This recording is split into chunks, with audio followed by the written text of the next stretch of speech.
Olá, sou Ana Paula Alfredo, sou coach, consultora e hoje eu queria falar com vocês como usar melhor os recursos e ser mais produtivo nas reuniões virtuais.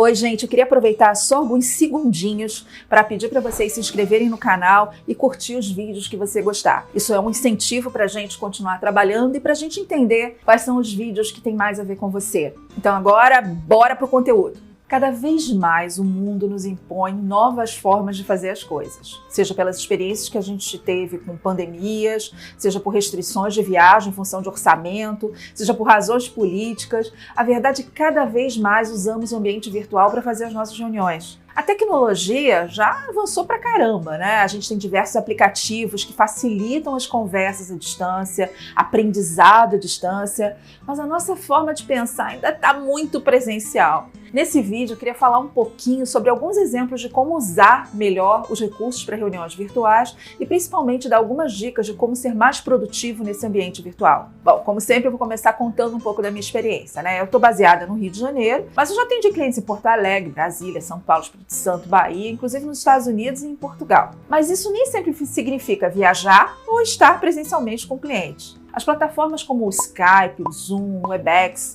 se transformaram em apoios para essas reuniões virtuais de uma forma eficaz. A gente vai reduzindo as barreiras e vai expandindo a nossa rede de contatos para clientes. A primeira dica é exatamente sobre isso. Escolha qual ou quais desses recursos funcionam melhor para você e para os seus objetivos. Eu, por exemplo, tenho a versão profissional do Zoom e eu acho que funciona super bem. Através do Zoom eu consigo atender meus clientes, inclusive consigo atender um grupo e com ele fazer subgrupos simultâneos, compartilhar informações, seja nos slides, ideias no chat. Dá até para anotar na tela para todo mundo ver, dividir essa informação. Funciona super bem. Ele é estável em áudio, estável em vídeo. Outras pessoas podem ter mais experiência com outras ferramentas e seria ótimo se a gente tivesse isso aqui embaixo nos comentários, porque as dicas sempre são super úteis. A segunda dica é com relação ao seu provedor de internet. Você tem que ter um bom provedor para fazer suas reuniões. Para quem trabalha com isso, como eu, a gente tem que avaliar, inclusive, ter uma duplicidade para a gente evitar surpresas agradáveis em reuniões. Então, considerando isso, você já tem o básico. Um bom aplicativo, uma boa qualidade para compartilhamento de dados e aí vale checar seu equipamento. E essa é a dica 3. Para as reuniões gerais, assim,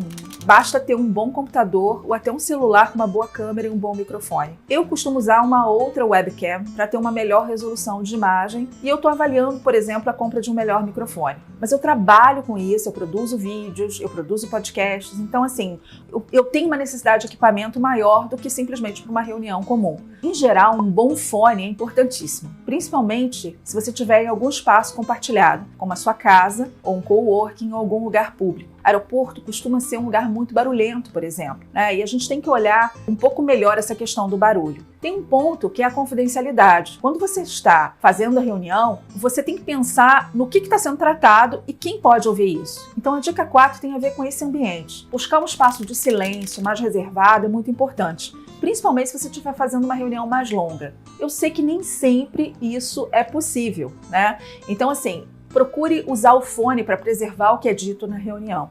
Tem uma outra coisa que eu chamo de dica 5, que é um pouco dessa etiqueta das reuniões virtuais. Eu vou gravar um vídeo curtinho sobre isso e vou colocar com mais detalhes, mas tem algumas coisas que tem que lembrar, né? Ter alguém apresentando, quem é que está na reunião é fundamental. Tem que colocar o seu telefone no mudo, o seu microfone no telefone. Seu telefone no mudo também, tá? Mas colocar o seu microfone no mudo para você assumir essa postura de ouvinte, para melhorar a qualidade do som para todos os participantes. Com o delay, ainda que seja pequeno, né? Demora um pouquinho para ser ouvido. Então, assim, tem um pouco de paciência, escuta de verdade, não fica ansioso para falar. Os aplicativos já têm opções de levantar a mão, incluir um comentário no chat, né? Então combina antes como vocês vão realizar essa reunião. Tal pessoa apresenta, tal pessoa, as dúvidas das pessoas vão entrar no chat, alguém monitora isso, ou monitora quem levanta a mão primeiro, decidir se vão ou não vão gravar. Tudo isso tem que ser concordado, consentido, para que a reunião aconteça da melhor forma possível e também a questão da disponibilização do conteúdo, para a pessoa saber se tem que anotar tudo que está nos slides, se esse diálogo, né, vai ser gravado e aí você vai poder ouvir de novo. Outro ponto é destinado para quem está falando. Então, apesar do ambiente ser virtual, você tem que lembrar que a interação é importante. E os intervalos precisam ser considerados. Períodos de reuniões maiores do que 1 hora tem que incorporar um período ali para o pipi, para pegar uma água e tal. Porque senão as pessoas não aguentam e elas perdem o foco, né? Algumas regras vão ser as mesmas para o mundo presencial, né? Então, evitar conversa paralela no chat ou no celular, porque isso desfoca as pessoas. Sair e desligar o teu vídeo, né? Porque isso é uma viabilidade também no ambiente virtual, e fazer outra coisa. Se você estiver em casa, não pode esquecer que você está no teu momento de trabalho. Então, eu já gravei um vídeo sobre home office que vale conferir, né? Para você combinar com a sua família as regras para interrupção, por exemplo. Quando você está analisando o relatório e está trabalhando de casa, já é muito ruim ser interrompido. Mas quando você está em uma reunião e seu gato atravessa a tela, ou seu filho começa a conversar com seu chefe, bom, isso pode ser super fofo, mas não é muito adequado, né? Assim, a gente não pode dizer que isso é super profissional. Agora vamos tentar dar esse olhar mais focado na questão da produtividade. Produtividade nas reuniões virtuais, nas presenciais também, mas nas virtuais tem a ver com planejamento. Tenha uma pauta. Tenha um horário para começar e para terminar. O pessoal acha só porque você está de casa que você não tem restrição de horário, você tem vida, né? Outra coisa, teste o seu equipamento, o link da reunião alguns minutos antes. Vê se a sua bateria está carregada. Gente, é um mico. Você está no meio de uma reunião que você sabia que ia levar pelo menos 1 hora e pouco, e acabou a tua bateria e você não está nem próximo a uma fonte de energia. Fazer uma reunião virtual não dispensa preparação. Na verdade, ela só aumenta. Se você vai apresentar, programe tempos, intervalos, formas de participação.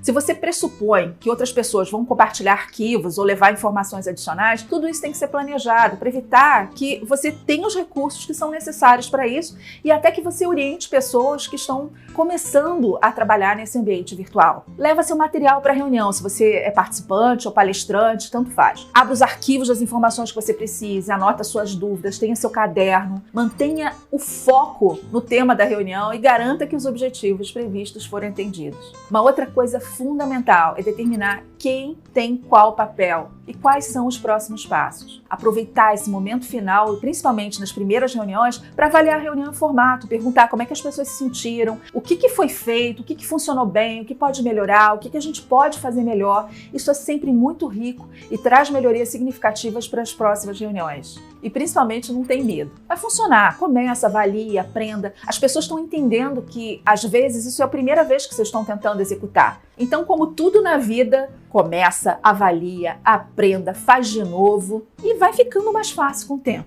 E aí, você gostou desse conteúdo? Tem comentários, dúvidas, outras sugestões de ferramentas, sugestões de dicas para as pessoas trabalharem melhor? Vocês podem falar comigo pelas diferentes formas de contato e, virtualmente, nós já estamos conectados. Até a próxima!